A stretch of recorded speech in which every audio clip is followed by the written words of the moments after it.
Buenos días. Vamos a hacer un breve repaso acerca de los principales tipos de estudio que se realizan en, en la televisión. Entonces vamos a ver algunos aspectos que tienen que ver con la teoría europea y también con la teoría latinoamericana.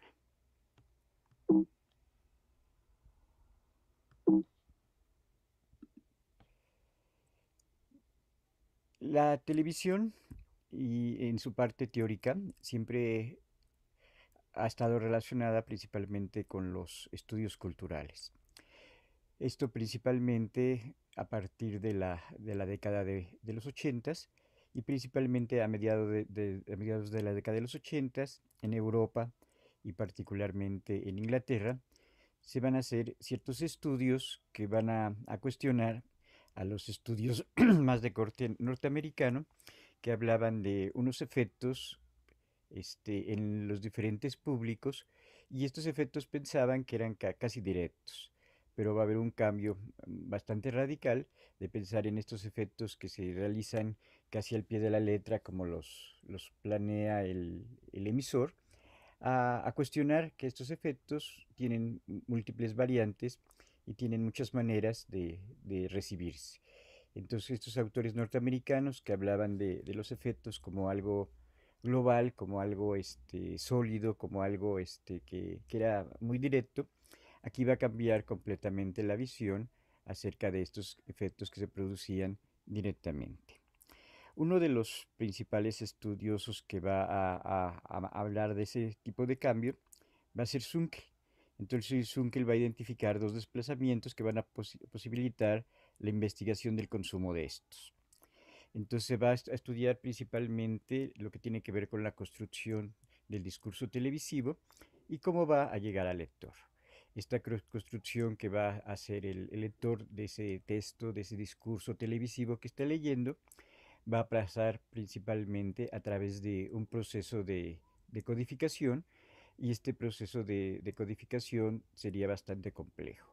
No sería, como mencionábamos hace ratito, de efectos directos que llegan a la persona y la persona los asimila como si fuera una esponja, sino aquí se hace más complejo este estudio porque el lector va a participar de este discurso televisivo y va a participar completamente en el proceso de codificación de los diferentes mensajes que le está presentando la televisión.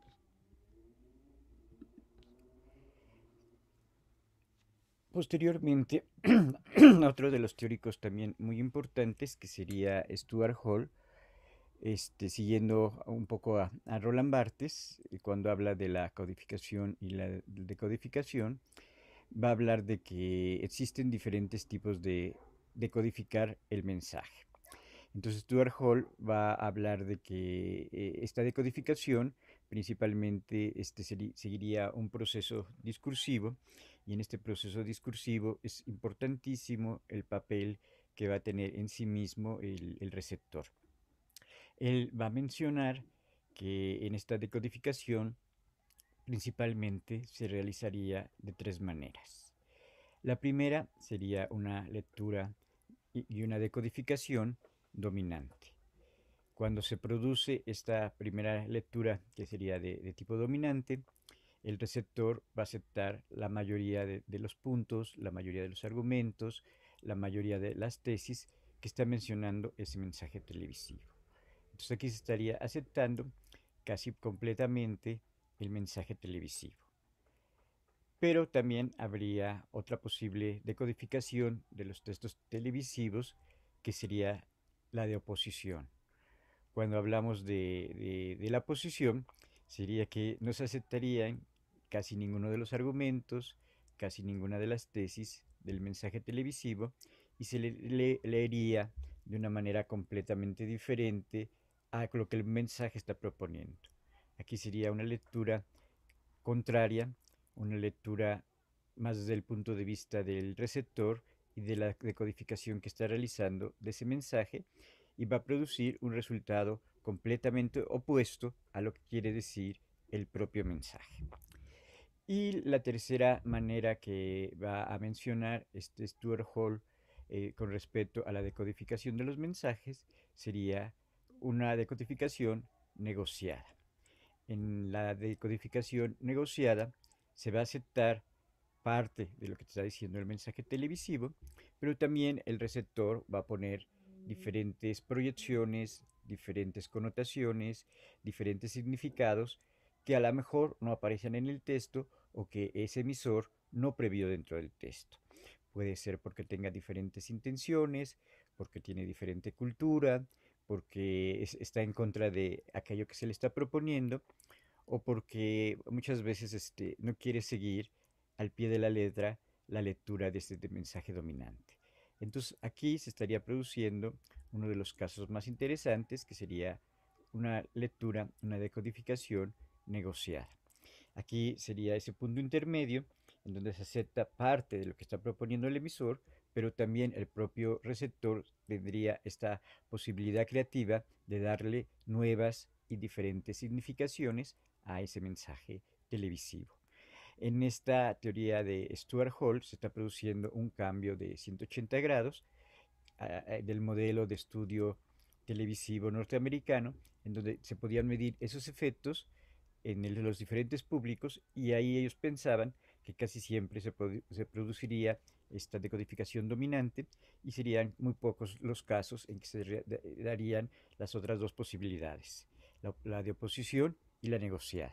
Stuart Hall ya va a hablar de que no solamente se va a recibir la parte dominante, sino que puede haber una decodificación opositora al mensaje, o casi la mayoría de los casos estaría produciendo una negociación dentro del propio mensaje.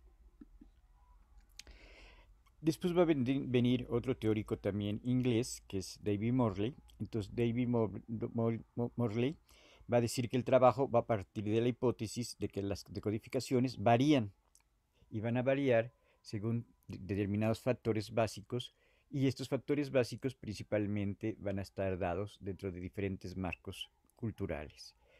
También puede ser por diferentes conocimientos del receptor, por diferentes implicaciones que puedan tener los diferentes mensajes y también fundamentalmente por el contexto del receptor. Como vemos en esta teoría de Morley, va a haber muchos más aspectos que van a hacer que no siempre se reciba la decodificación dominante, sino que principalmente se pueda realizar una decodificación más negociada, principalmente por estos marcos culturales, por estos conocimientos, por el contexto en el cual se está recibiendo el mensaje o por las diferentes implicaciones que puede tener el propio mensaje. Morley no solamente está haciendo una teoría acerca de cómo analizar la televisión, sino él se va a ir a casos prácticos, a estudios de caso, y estos estudios de caso va a ser ver y estudiar a diferentes familias de cómo reciben y cómo interpretan, cómo decodifican los diferentes programas de televisión. Morley va a llegar a la conclusión que se dan diferencias y divisiones internas en cada grupo. Esto no como resultado de las psicologías individuales, sino principalmente a partir de las diferencias culturales. Entonces, los grupos no son homogéneos, los grupos son diferentes culturalmente. Aquí estaríamos diciendo que esta teoría principalmente vería estas diferencias de tipo cultural a la hora de recibir los mensajes. Un mensaje que se manda de un comercial se recibiría diferente en China, en México, en Asia, porque tenemos diferentes culturas, porque tenemos diferencias culturales. También estaríamos entrando a un segundo desplazamiento, y este segundo desplazamiento sería lo que hace Stuart Hall y lo que hace David Morley, que sería principalmente estudiar los procesos de decodificación, estudiar cómo entendemos los diferentes mensajes televisivos. Y se va a pasar a un nuevo cambio en la manera de estudiar a los mensajes televisivos, que va a ser el caso del análisis de consumo. No solamente cómo se reciben, sino de qué manera se están consumiendo estos diferentes mensajes televisivos. Esto ya sería principalmente a partir de principios de la década de los 90, que pasamos de decodificación a estudios de consumo.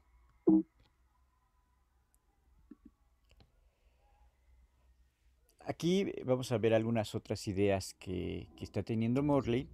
Entonces, Morley va a hacer una crítica o una autocrítica a su obra anterior, en donde estudiaba principalmente estos procesos de codificación, y su propia autocrítica que él se va a hacer es que va a hablar de que hay que tomar en cuenta los contextos naturales en los cuales las personas ven televisión. Entonces, para poder estudiar realmente qué es lo que están viendo los diferentes receptores, no sería suficiente con yo llevarlas a una oficina o llevarlas a un estudio completamente artificial y preguntarles qué vieron en el programa, sino para este Morley yo tendría que ir a la propia casa de los televidentes, y en la propia casa de los televidentes estudiar estas diferentes reacciones que van a tener con respecto a los diferentes programas televisivos. Otra cuestión que va a mencionar Morley es que menciona que, considerando que las interpretaciones particulares representan posiciones fundamentales. Entonces, para ver cómo se dan estas diferentes decodificaciones y para ver principalmente cómo estaríamos llegando a estas interpretaciones particulares que van a tener los diferentes receptores a partir de estas diferencias culturales. Aquí está lo que decíamos hace ratito, que los programas que se les mostraban, pero muchas veces no se consideraba porque eran relevantes para cada uno de los diferentes receptores. Entonces aquí los diferentes receptores pueden que tengan diferentes interpretaciones y que tengan diferentes lecturas de estos programas de televisión. Entonces puede ser que estos receptores acepten o rechacen esos programas, esos noticieros que están viendo. Y aquí estaríamos viendo diferentes maneras de leer y de recibir los mensajes, con una postura de aceptación o con una postura de rechazo. También se les preguntaría o se observaría qué tan relevante o qué tan irrelevante es ese programa de televisión para los diferentes receptores, ¿no? Entonces, a lo mejor un programa de noticias o un programa de espectáculos que para un público y para unos receptores puede ser relevante, para otros públicos va a ser completamente irrelevante. Entonces, esto está haciendo Morley principalmente, ver algunos puntos para llegar a un estudio más específico de los diferentes receptores. Aquí también, cuando pasamos a los estudios principalmente en América Latina, desde el punto de vista teórico-metodológico, va a aparecer un nuevo factor. Pensemos que la década de los 70 fue una década muy politizada en América Latina y que han sucedido muchos movimientos sociales y culturales muy importantes, principalmente el movimiento de 68, el movimiento feminista, el movimiento queer, diferentes movimientos sindicales, de obreros, de campesinos y diferentes movimientos de tipo político. Entonces, para los estudiosos latinoamericanos, van a ver a los mensajes de los medios de comunicación y particularmente a los mensajes televisivos como parte de una ideología, y que podemos estudiar también esa estructura ideológica que va a estar implícita dentro de los mensajes. Entonces partimos de una base de estudiar a los mensajes como que tienen un trasfondo ideológico, pero también a una recepción crítica que el espectador y que el receptor es capaz de poder cuestionar, capaz de poder criticar aquellos mensajes que se le están mandando.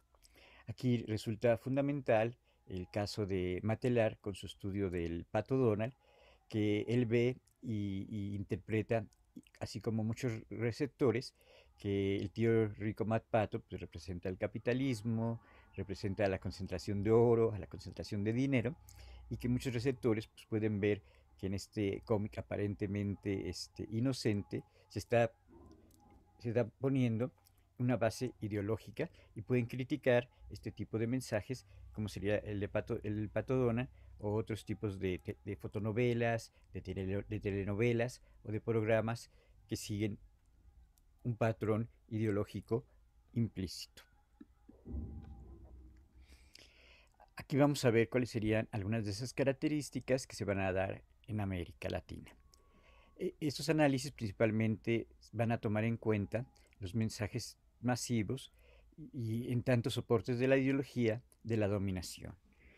En la década de los 70 y también en la década de los 80, muchos países crearon una teoría principalmente que quería liberarse de la influencia principalmente de Estados Unidos.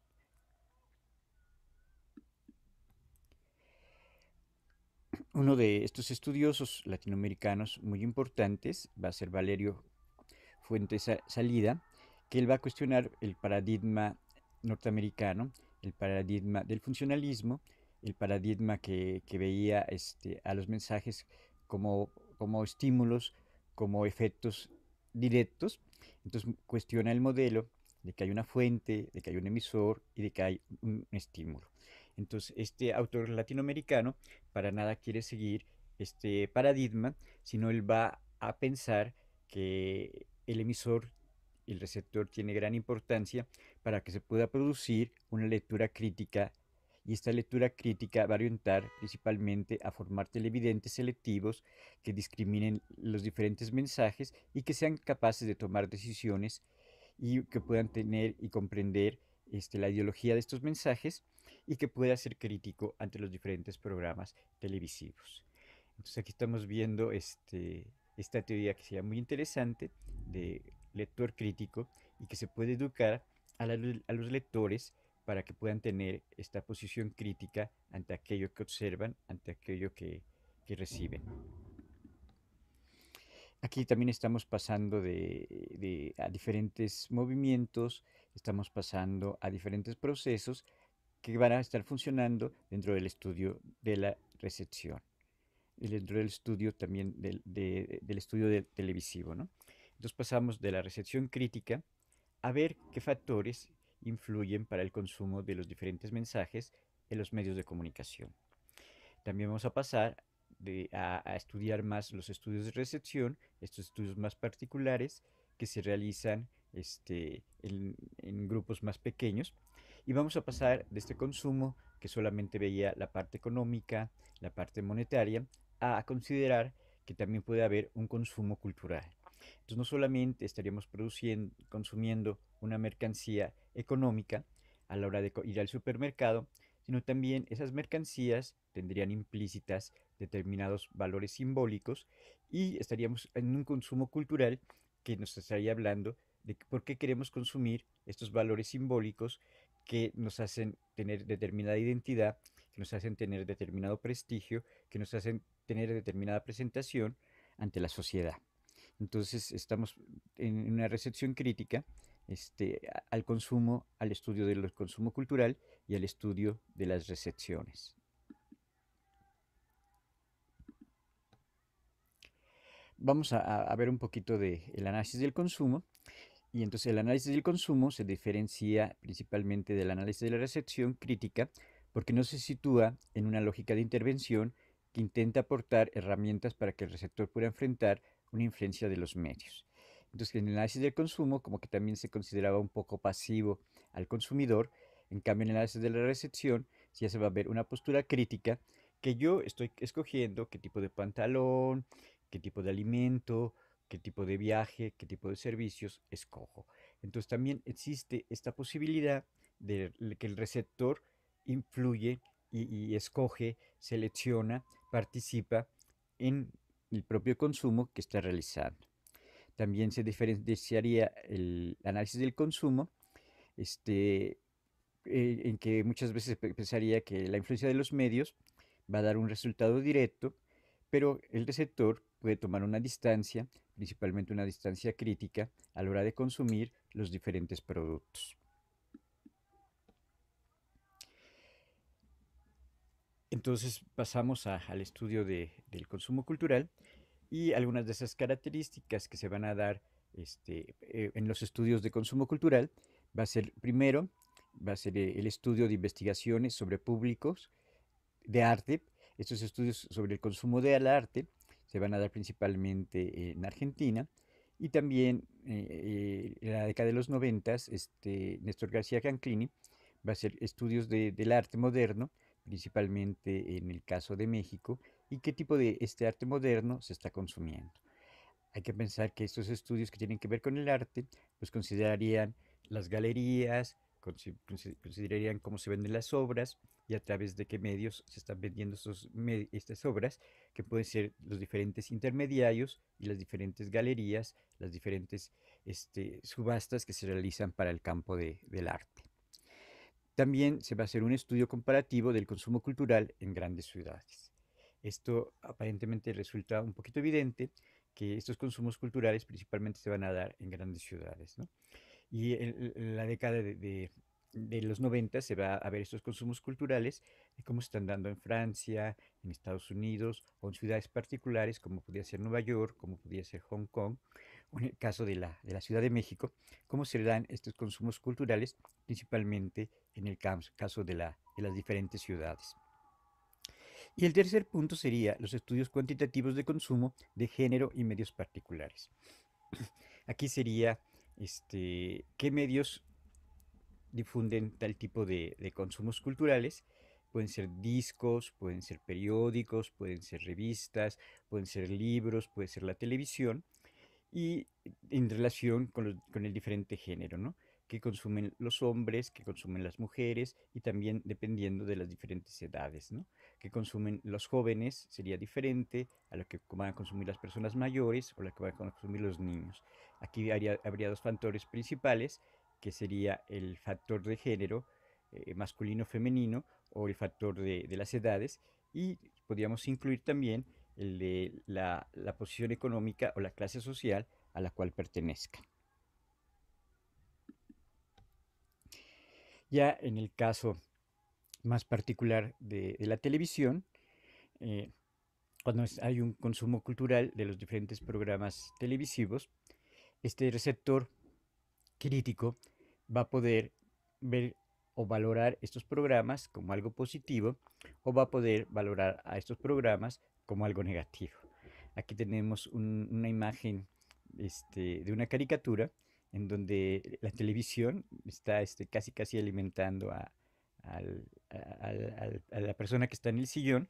Entonces aquí nos estaría hablando de esa influencia bastante poderosa que podía tener la televisión para determinados teóricos, pero como vemos, estos teóricos latinoamericanos pensarían que también se puede educar y que también pueden existir diferentes receptores críticos.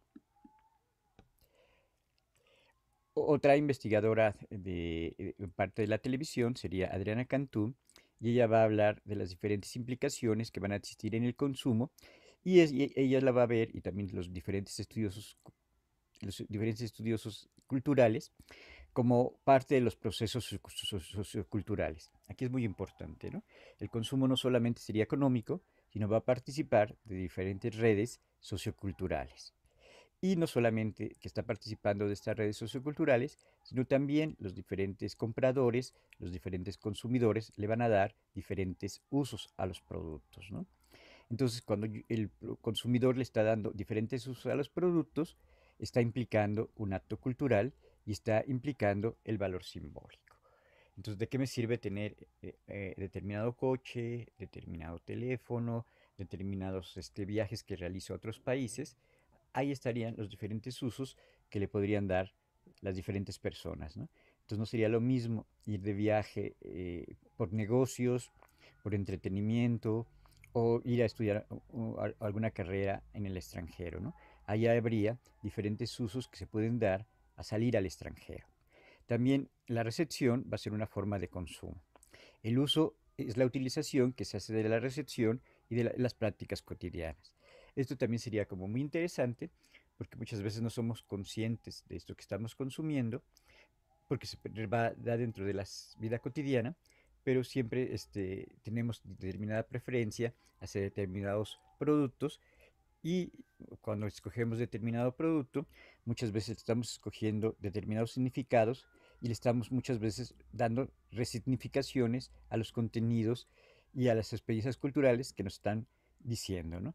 Entonces, cuando no es lo mismo comprar un trapeador con olor a pino o con olor a hierbas o con olor no sé, a fresas, entonces tendrían diferentes tipos de valores, ¿no?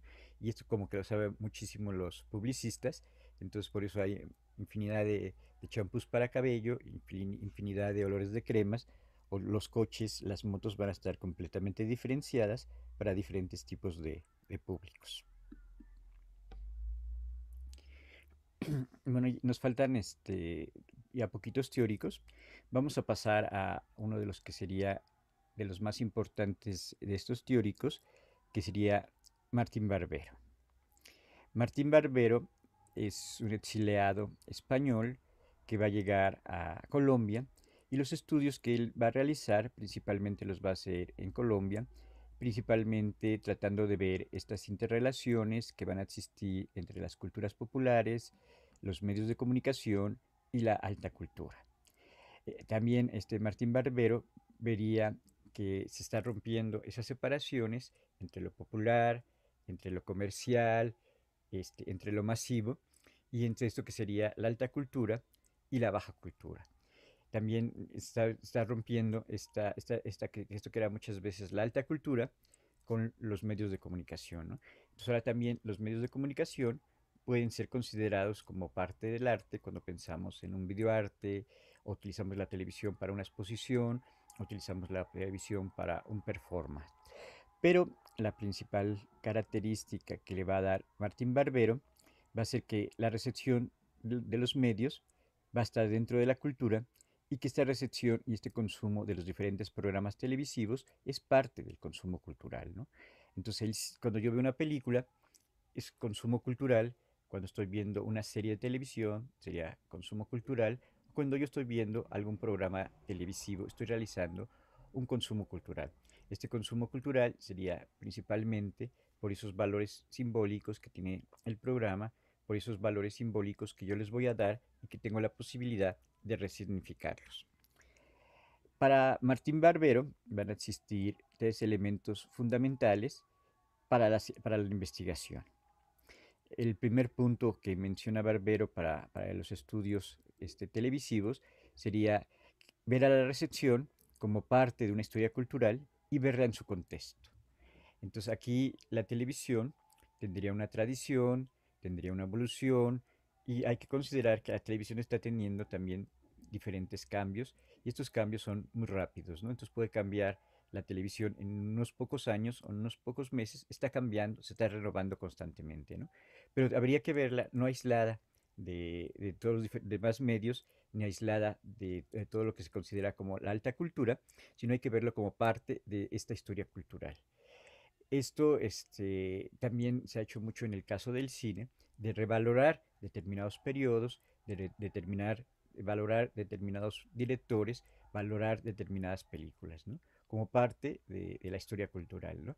Entonces, por eso podemos decir que María Félix, o que Pedro Infante, o que Emilio Fernández son personajes importantes porque pertenecen a determinada historia, a determinada tradición cultural, pero no hay que verlos aislados del contexto en el cual se están recibiendo, ¿no?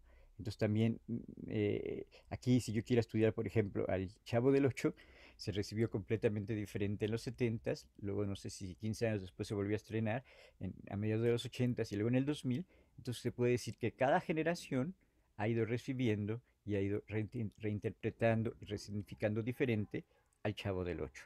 ¿Por qué? Porque existen diferentes contextos espaciales, diferentes contextos temporales, generacionales, que hacen que se interprete diferente la película o que hacen que se interprete diferente el programa de televisión. Otra importancia que le va a dar muchísimo Martín Barbero va a ser la importancia de los géneros. Entonces Martín Barbero, él mencionaría que sería bien diferente el género de la telenovela o el género del documental. Cuando yo veo una telenovela, también habla mucho y estudia mucho el caso del melodrama, va a decir que estas son determinadas características genéricas que va a hacer que la gente siga a esta película o siga este programa de televisión o siga a esa telenovela, ¿no? Entonces el género melodramático va a ser muy importante porque es uno de los géneros más populares. También Roman Boomer, cuando estudia el cine y cuando estudia la opereta y estudia varios géneros populares, va a pensar que también el melodrama es importantísimo. Entonces, él pensaría que tenemos que ver y tenemos que analizar cómo estos diferentes géneros, el melodrama o el de documental, cómo es recibido por la gente, ¿no? Muchas veces va dirigido a públicos particulares y esos públicos particulares aceptan estas convenciones genéricas a la hora que lo están recibiendo. Este Martín Barbero va a contar el caso de que van a ver una película muy mala en México y ellos salen riéndose porque no la van a interpretar dentro de las convenciones del melodrama, sino la van a interpretar dentro de como si fuera una parodia, como si fuera una burla, como si fuera una sátira. Entonces, lo leerían completamente de una manera completamente diferente, ¿no? Pero para eso, pues, si estamos en los estudios de recepción, el investigador televisivo tendría que ver por qué está entendiendo una cosa el público que acepta el melodrama o porque está interpretando diferente la persona que se está burlando a la hora de ver ese melodrama. Y otra cosa muy importante que va a mencionar este Barbero va a ser el rescate de los diferentes actores sociales, ¿no? Entonces, como que muchas veces los investigadores de la televisión o los investigadores de los medios de comunicación querían ver así como cierto tipo de programas, o también en el caso del cine, querían ver ciertos tipos de películas, ciertos tipos de directores. Entonces, como que también habría cierto elitismo, habría cierto clasismo por parte de los investigadores de por qué escogen esa película o por qué escogen ese programa de televisión. Entonces, lo que va a mencionar este Martín Barbero es que también dentro de las clases populares, dentro de las clases que pueden ser obreros, pueden ser campesinos, pueden ser amas de casa, también están creando, también están resignificando el programa televisivo. Entonces, si yo soy un investigador y me río de cómo la ama de casa está entendiendo la telenovela, pues también estaría mal. Entonces hay que darle este valor a los diferentes actores sociales y las lecturas que ellos están haciendo. Entonces muchas veces te dice que no es que sí, los programas pueden ser muy tontos, pero las personas las pueden resignificar y les pueden dar diferentes significados, diferentes valoraciones. Y si yo realmente quiero estudiar qué está pasando con las recepciones, tengo que saber por qué desde su cultura, por qué también desde su educación sentimental, le dan esas connotaciones que muchas veces yo lo estoy viendo desde un investigador que me siento universitario y me siento por encima de las demás personas, solamente voy a llegar y voy a ver un efecto, solamente voy a ver una lectura, y en cambio si yo me abro a estas posibilidades de ver de las diferentes lecturas que pueden tener los jóvenes, que pueden tener las mujeres, que pueden tener las amas de casa, voy a tener y voy a revalorar a estos diferentes actores sociales. Esto también sería interesante porque también algunas cuestiones que está escribiendo Martín Barbero, estaría viendo que también hay movimientos políticos y puede ser una persona bastante politizada, pero a lo mejor puede ver una telenovela como simplemente María, pero a lo mejor le está dando otros significados que, que en la superficie no veríamos hasta que más profundamente les preguntáramos o los estudiáramos en qué contexto y por qué están produciendo estos diferentes significados. El segundo estudioso muy importante de la televisión, bueno, no solamente de la televisión, sino de los estudios culturales, va a ser Néstor García Canclini. Entonces, Néstor García Canclini va a realizar un estudio muy importante en la década de los noventas acerca del consumo cultural. Y en ese libro que estudia el consumo cultural en el caso de México, estudia diferentes industrias culturales, como sería la radio, la televisión, el cine, el disco, los libros. Creo que serían los principales elementos que va a estudiar, pero lo va a ver como desde el punto de vista cultural, ¿no? ¿Cuántas veces asistimos al cine? ¿Qué tipo de programas televisivos vemos? ¿Cuántos libros compramos? ¿Qué programas vemos? ¿Qué periódicos leemos? ¿Qué tipo de discos o de CDs comprábamos en la década de los 90? Entonces, eso sería como parte del consumo cultural. También ahí muchas veces se podía medir el valor económico en números, porque también desde la década de los 90 en Europa se han hecho muchos estudios culturales y han visto que la industria cultural muchas veces puede representar 30 o más del 30% del Producto Interno Bruto, ¿no? Aquí, esto muchas veces en los países europeos van a incluir lo que parte de turismo, y en esta parte de turismo también por eso van a valorar mucho sus museos, sus sitios culturales, ¿no? Entonces también el turismo entraría como parte del consumo cultural. Entonces vamos a ver cuál es esta definición del consumo cultural. Entonces entendería como el conjunto de procesos de apropiación y uso de productos en los cuales el valor simbólico prevalece sobre los valores de uso y los valores de cambio.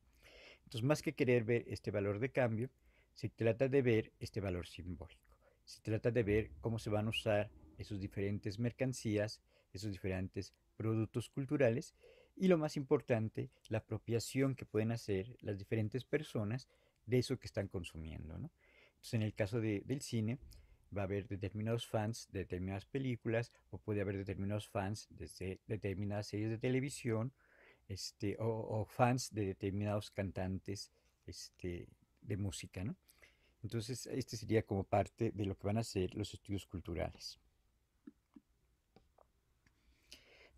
Otra estudiosa sería Elizabeth Lozano. Ella va a hablar del sujeto cautivo y de los consumidores.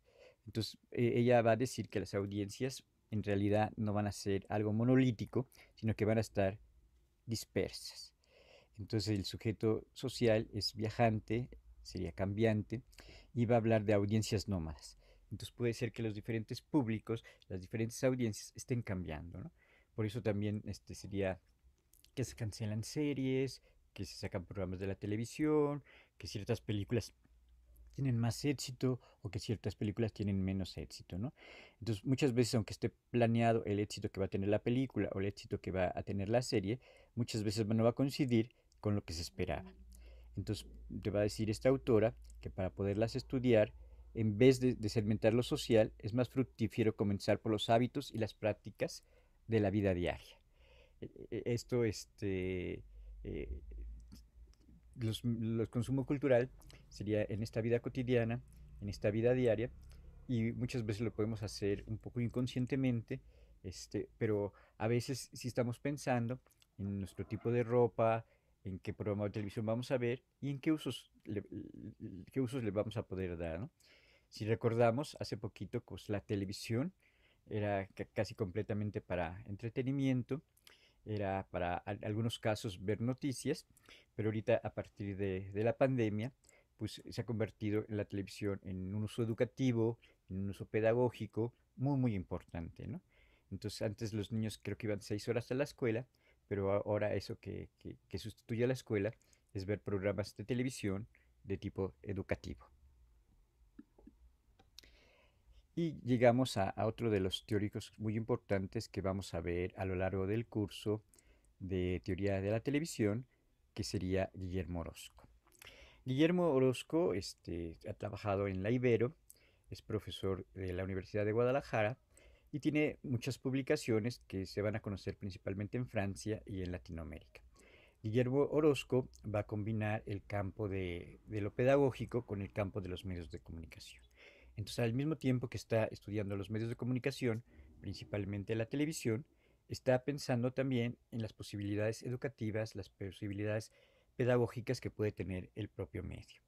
Entonces, su teoría de él se va a conocer principalmente a mediados de los 80 y se va a conocer como la teoría de la televidencia y de las mediaciones. Entonces, vamos a ver qué serían estos dos conceptos para Guillermo Orozco. El primer concepto de la televidencia va a designar el proceso comunicativo particular de la recepción del medio televisivo. Aquí también estaríamos hablando de estos procesos particulares a la hora de ver un programa de televisión.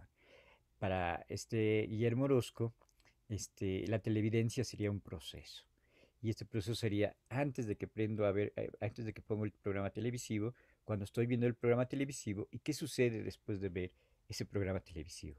Si se fijan, las personas tenemos diferentes televidencias porque siempre escogemos determinado tipo de noticiero, determinado tipo de programa y muchas veces vamos a ver esa serie, ese programa repetitivamente o constantemente, ¿no? Entonces, antes se decía que los hombres que veían cine les gustaban las películas de banqueros, las películas de acción, en cambio a las mujeres les gustaban las películas románticas, ¿no? Esto ha cambiado mucho porque ahora también a las mujeres les puede gustar las películas de terror, las películas de acción, entonces ha cambiado mucho, pero la televisión tendría que ver con esos gustos que yo sigo a la hora de ver la televisión o cuando yo consumo otros medios, ¿no? A qué cantante sigo, qué periódico leo, qué revista leo, qué páginas de internet me gustan, ¿no?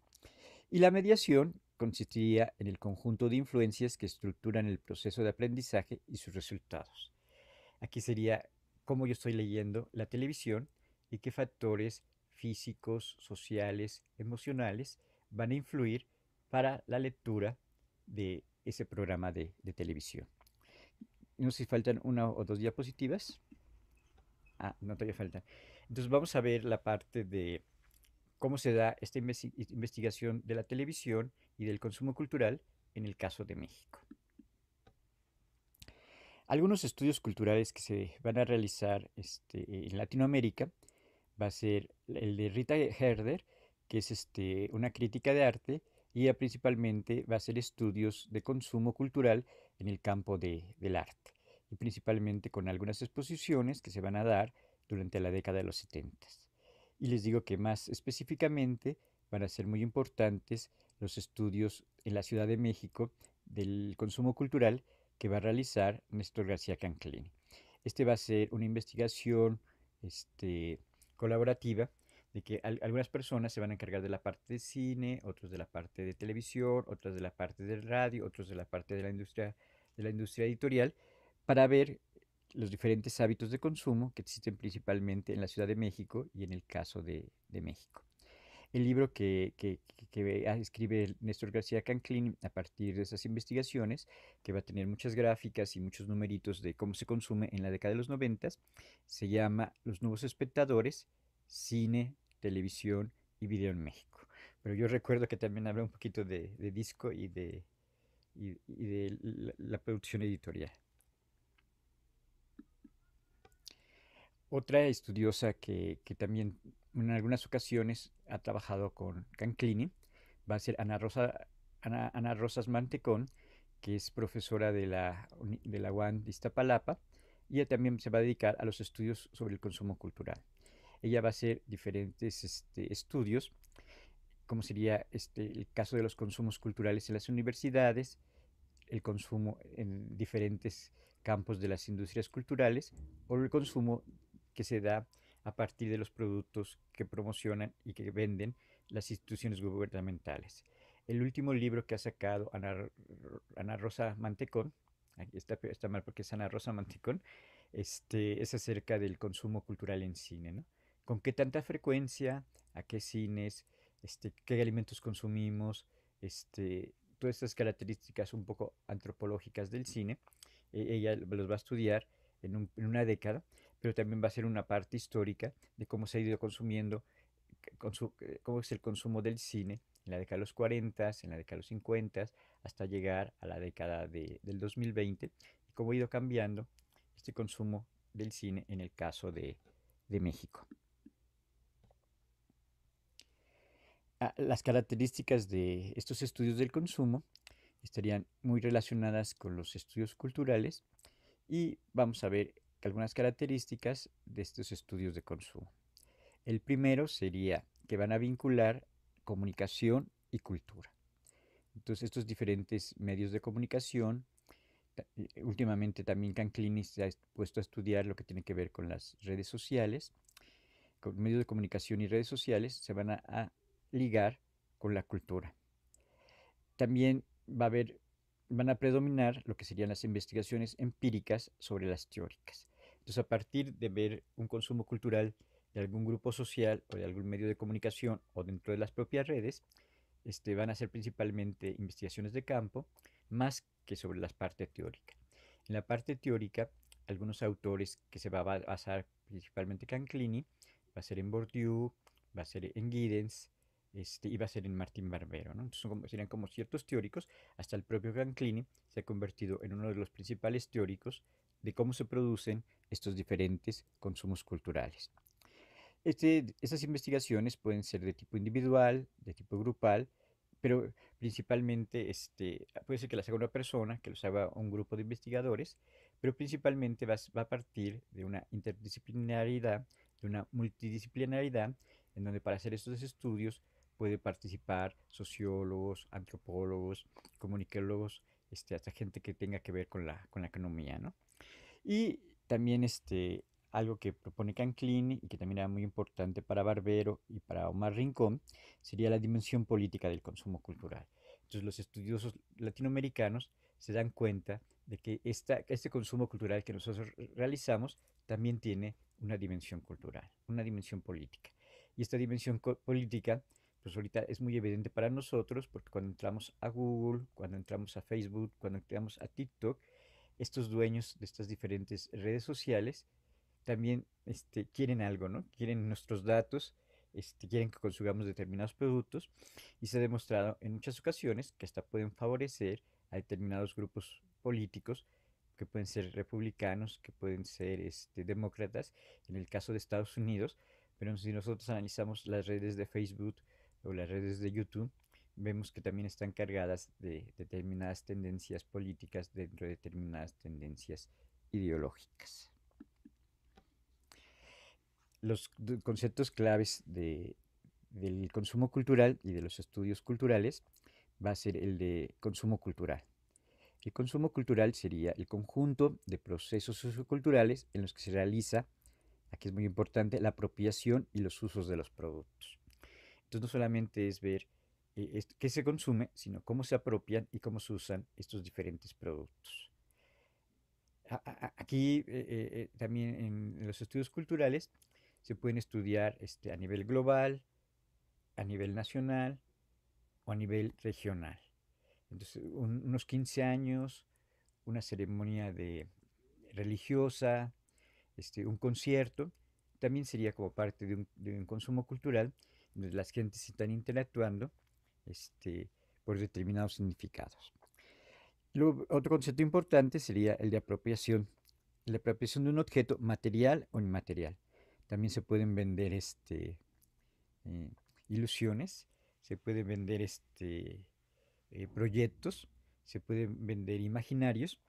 Y esto que se puede vender está relacionado con el mundo de las mercancías, también relacionado con el intercambio y va a alcanzar diferentes grados de significación. Si nos fijamos también ahorita con la pandemia, se venden montones de cursos, ¿no?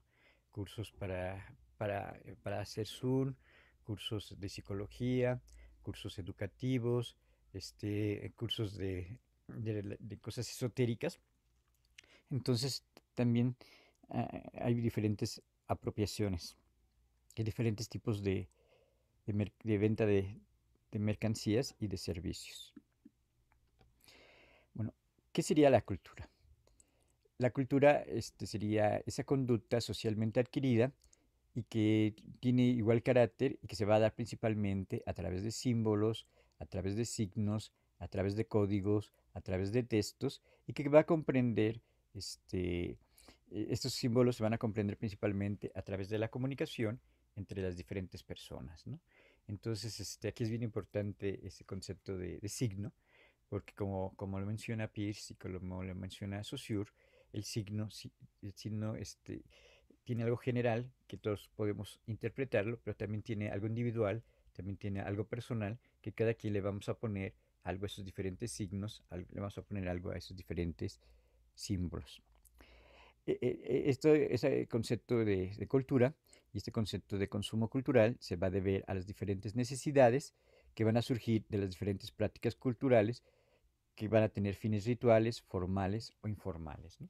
Entonces nosotros no solamente estamos viviendo en una parte económica, sino también estamos viviendo, esto es muy importante, viviendo dentro de determinadas prácticas culturales, dentro de determinadas prácticas rituales, y nosotros tenemos ese imaginario que nos da cohesión, que nos da una identidad social, que nos da una identidad personal.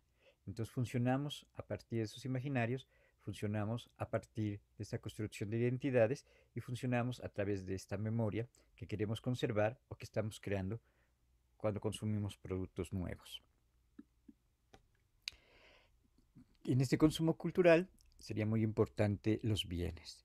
Los bienes son esos objetos culturales que tienen diferentes valores simbólicos, pero también serían objetos económicos y van a tener un valor de cambio, y este valor de cambio también se convierte en un valor de uso. Algunos de estos teóricos muy importantes de este consumo sería Baudrillard, sería Bourdieu. Bourdieu, por ejemplo, va a hablar del caso de la moda, del caso del arte, del caso de la literatura y también de esos valores simbólicos que se intercambian dentro de los diferentes espacios escolares. Los objetos de estas prácticas sociales son valores de cambio y de uso. Van a depender de la producción de valores simbólicos, son objetos propiamente de consumo cultural. Aquí creo que en esta diapositiva de la película de Toy Story eh, representarían determinados valores culturales, ¿no? Cada personaje tendría un valor simbólico diferente. Aquí tenemos dos tipos de mujeres que tienen valores simbólicos. Los diferentes animalitos tienen diferentes valores simbólicos. El capitán, el vaquero, y todos los acompañantes tienen diferentes valores simbólicos, ¿no? Entonces, eso permite que las personas nos identifiquemos con esos personajes y muchas veces se convierten en instrumentos de colección este, para tenerlos dentro de la casa, ¿no? Otra autora, que es Matty Douglas, va a decir que la función esencial del consumo cultural es su capacidad para dar sentido. Entonces el consumo en esta sociedad capitalista, en esta sociedad neoliberal, en esta sociedad, como la va a llamar Baudrillard, de estetización de la cultura, de la estetización de la mercancía, le da sentido. Este, eh, Lipovetsky va a ver que ahora los productos no solamente se venden por su uso, sino también se venden por ese valor simbólico, ¿no? Por ese valor de la forma del teléfono, por ese valor de la forma de la botella, por ese valor del corte del vestido, ¿no?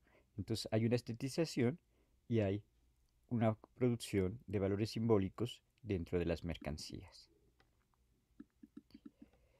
Bueno, hasta aquí hicimos un repaso bastante rápido por los diferentes autores que nos van a hablar del consumo, desde Stuart Hall hasta estos estudiosos latinoamericanos que serían muy importantes y que principalmente estarían ligados al campo de la comunicación, al campo de la televisión, ¿no? Entonces estos autores serían Barbero, sería Canclini, y sería Orozco, que principalmente se van a dedicar al campo de los medios de comunicación. Bueno, eso sería todo por el día de hoy, y muchas gracias.